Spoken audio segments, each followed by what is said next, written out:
Okay, so this is our Inertia Balance Lab. The purpose of this lab is to utilize the physical property of inertia to measure the inertial mass of an object, to demonstrate how the measurement of inertia is done independently of gravitational forces, and to confirm that the inertial mass and gravitational mass are essentially the same.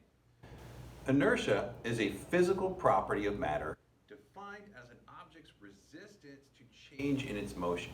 Basically, inertia is the laziness of an object. Something with a large inertia, like a truck, resists changes to its motion more than something with a small inertia, like a feather. We can determine an object's inertia by measuring its mass. This is easily done in Earth's gravitational field by placing an object on a balance or a scale and looking at what numbers displayed. A high number means a large mass and a correspondingly large inertia. Outside of Earth's gravitational field, though, this becomes more challenging. An object's mass does not change if it is taken out of Earth's gravitational field.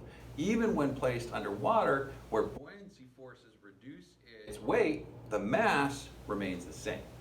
Since mass can be used to measure the inertia of an object, it makes sense that we should be able to measure mass by trying to change the motion of an object and recording its laziness. This is what an inertial balance does. It uses two strips of spring steel to apply the same effort to vibrate it back and forth, like this. Okay?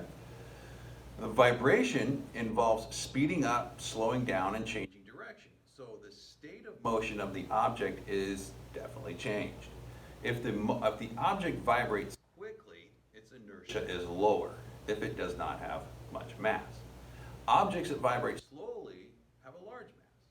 By measuring how fast known masses vibrate on the inertial balance, we can construct a graph that then calibrates the balance, and then we can use that graph to determine an unknown mass. And so that's what our job is going to be in this lab, is to determine the mass of an unknown mass using the inertial balance.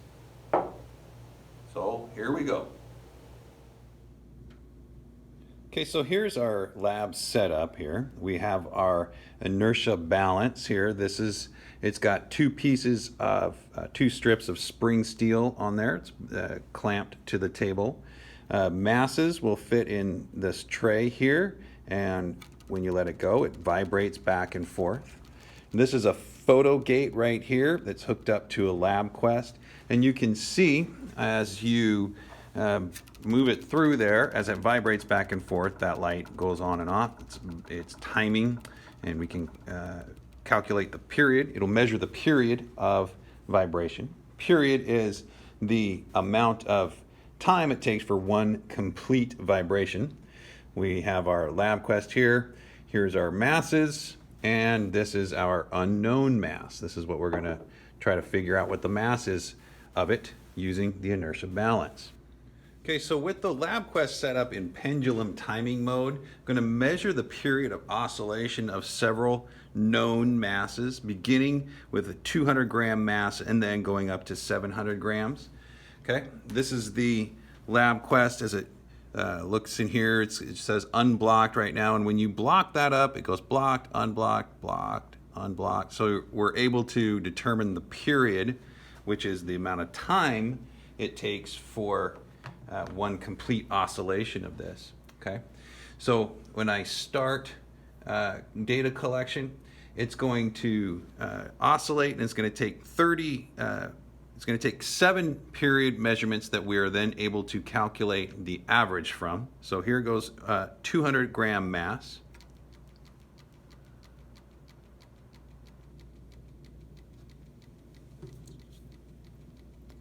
Okay, and so here's the period data for the 200 grams. The number we're looking at is this 0.326119. That is the period data for 200 grams right there. So I'll scroll down, and you can pause the video and write down each of those periods and then calculate the average. And we'll repeat that process for each of the known masses. Okay, here goes 300 grams.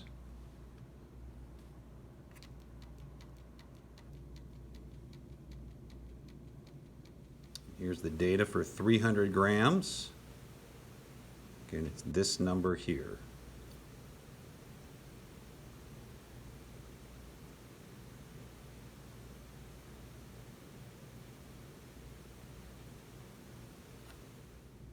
Here's 400 grams.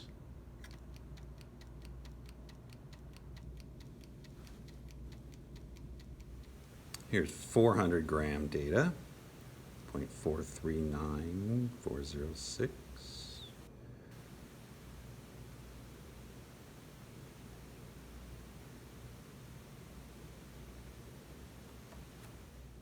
Here's 500 grams.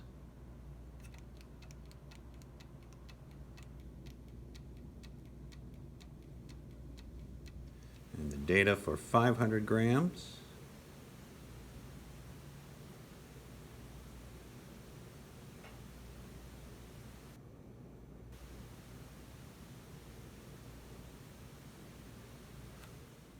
Here's 600 grams.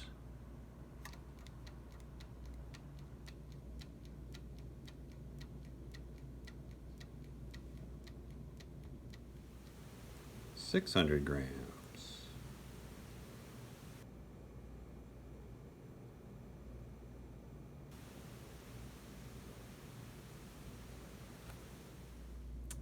And lastly, here's 700 grams.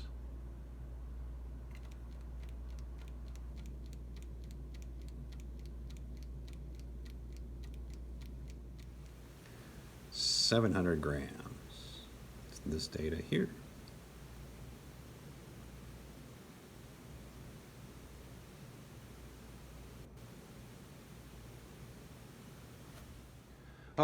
Okay, so now what you're going to do is you're going to graph your average period over the mass, okay?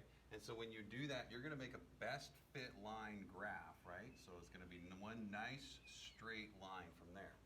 Then we're going to look at our unknown mass right here. We're going to see if we can use our graph to figure out the unknown mass, okay? So to do that, once we figure out the period on the unknown mass, you'll be able to take it over to your line and figure out what mass that unknown mass is. Okay, we're all set up with our unknown mass here in the inertia balance. I've got the lab quest going. We're going to figure out the period of this unknown mass now.